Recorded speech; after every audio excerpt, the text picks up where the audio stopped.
अब जैसे तैसे रसमलाई खा करके जीभ को संतुष्ट किया कि तब तक आंख चिल्लाने लगती है, रूप चाहिए, रूप चाहिए। तो घर में पत्नी हो, पत्नी कहते कि अरे आज सिनेमा हॉल में बड़ा अच्छा पिक्चर लगा है, चल के दिखा देते हैं, बड़ा अच्छा होता। पड़ोसियों ने 4-4 बार देख लिया, हम तो एक बार भी नहीं देखी। तब अब जैसे तैसे टीवी देख करके, पिक्चर देख करके आंखों को संतुष्ट किया कि तब तक कान चिल्लाते हैं, शब्द चाहिए, शब्द चाहिए हमें। अब अच्छा गाना सुन लिया, गजल सुन लिया, कानों को संतुष्ट किया कि तब तक नासिका हमें सुगंधी चाहिए। अब सुंदर इत्र लगा लिया, परफ्यूम लगा लिया, इसे जैसे तैसे संतुष्ट किया। ऐसे ही तब तक फिर आंख, नाक, कान, ये इंद्रियां फिर चिल्लाने लग जाती हैं कि हमें रूप चाहिए, स्पर्श चाहिए, गंध चाहिए, हाँ शब्द चाहिए, रस चाहिए। ये इंद्रियां, आपको एक बात बताए, ये इंद्रियां क्यों इतना ये सब कुछ मांगती हैं विषय? क्योंकि हमारी इंद्रियां बहिर्मुख हैं, बाहर की चीजें देखती हैं, इसलिए इन्हें बाहर की चीजें पसंद आती हैं। अंतर्मुख होना, अगर हमने अपनी इंद्रियों को अंतर्मुखी कर लिया तो ये इंद्रियां न बाहर देखेंगी और ना ही ये विषय चाहिए।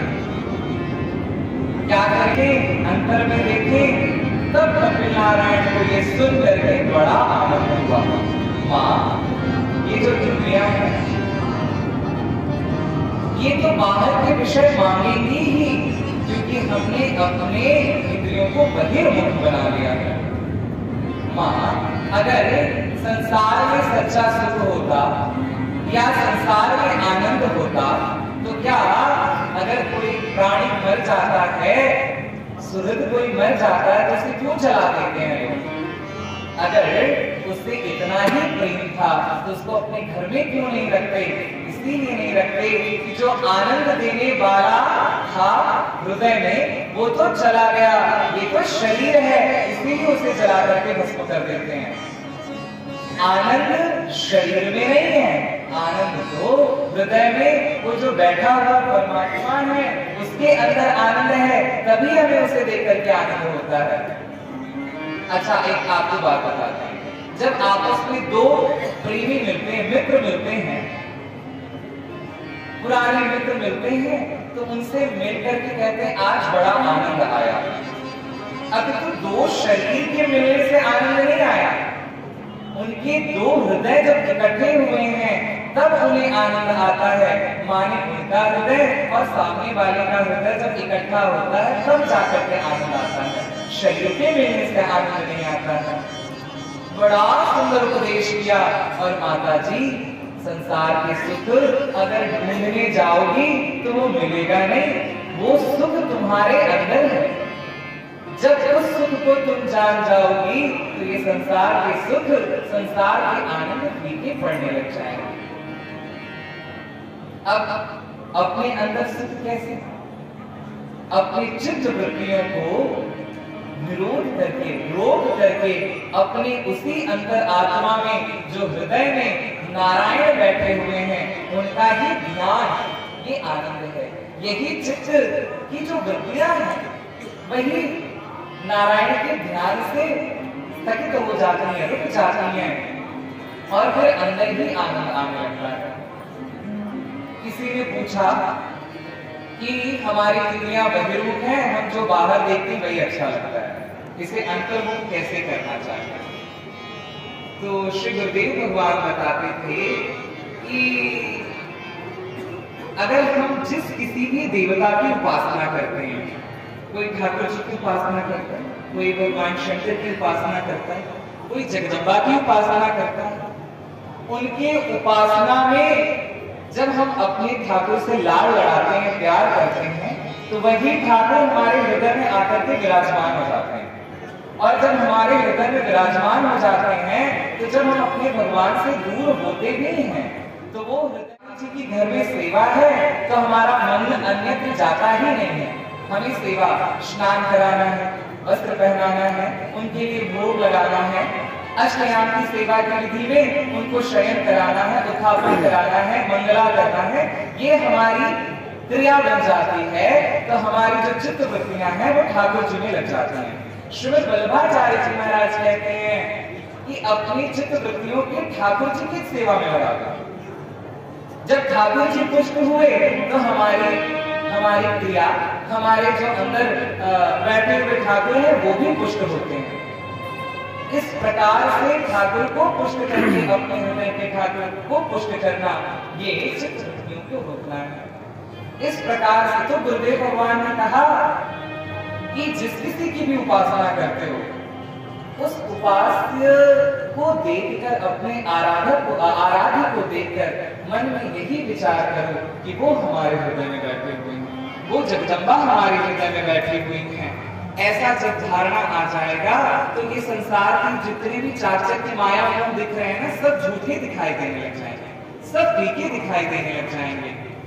तो कपिल नारायण भगवान ने मां से कहा कि माता जी आप ये कह रही हैं कि, क्योंकि मां ने कहा कि हमें तो संसार में संत दिखाई नहीं देते, हम किसके पास जाएंगे, किस संत की आराधना करें, किस संत से ज्ञान प्राप्त करें। कपिल नारायण भगवान ने कहा कि माता जी अगर संसार के संतों को खोजोगी तो मिलेंगे नहीं, क्या करें महाराज। कपिल नारायण ने कहा भैया आपको स्वयं संत बनना पड़ेगा।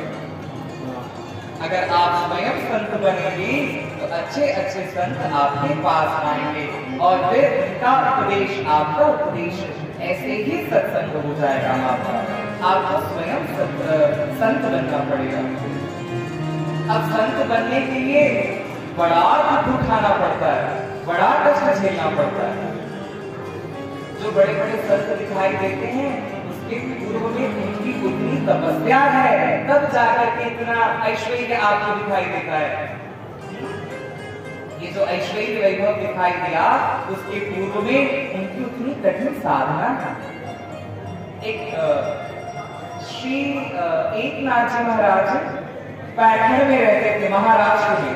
आपने सुना होगा ये एकनाथ जी वो बड़े ही निर्मल स्वभाव के दर्शन करते, गोदावरी में स्नान करते और भगवान विठल विठल विठल विठल हमेशा करते रहते। एक दिन नित्य गोदावरी में स्नान करने के लिए जाते। एक दिन क्या हुआ कि उन्हें एक पठान था, उस पठान को लगा कि ये महात्मा के साधु कभी नाराज नहीं होता, ये कभी क्रोध नहीं करता, आज इसे मैं क्रोध दिलाऊंगा। तो जैसे गोदावरी से स्नान करके आए, उस पठान ने महाराज के ऊपर थूक दिया। अब कोई बात नहीं, थूक दिया तो आए और फिर गोदावरी में जाकर के स्नान कर लिया। फिर आए, फिर उनके ऊपर थूक दिया, फिर 2 बार जाकर के स्नान कर लिया नदी में। फिर आए, फिर उनके ऐसा करते करते उसने 108 बार महाराज के ऊपर थूक दिया। फिर भी श्री एकनाथ जी महाराज क्रोध नहीं आया और बार बार गोदावरी के अंदर गोते लगाते हुए कहते हैं, बारे गोदावरी तेरी कितनी कृपा है, बार बार अपने पास बुलाती और अपने में गोते लगवाती है। वैसे तो मैं एक बार ही गोता लगा करके चला जाता हूँ, आज तेरी कितनी कृपा कि 108 बार तेरे अंदर आके स्नान किया। प्रसन्न होते। जब पठान को लगा कि ये कोई साधारण नहीं, ये तो असली महात्मा है, मैंने अपराध किया है, इनका चरणों में पड़ गया, नाम क्षमा कीजिएगा, हम आपको पहचान नहीं पाए, तब भी क्रोध नहीं करते और बड़े प्रेम से कहते हैं कि तेरी कृपा से ही आज हमने 108 बार गोदावरी में गोते लगाए। तू ना ऐसा अनुचित कार्य करता और ना ही में स्नान कर पाता। इस प्रकार से संत ऐसे होते हैं। अब आजकल तो थोड़ा सा भी कुछ हो जाए तो लड़ाई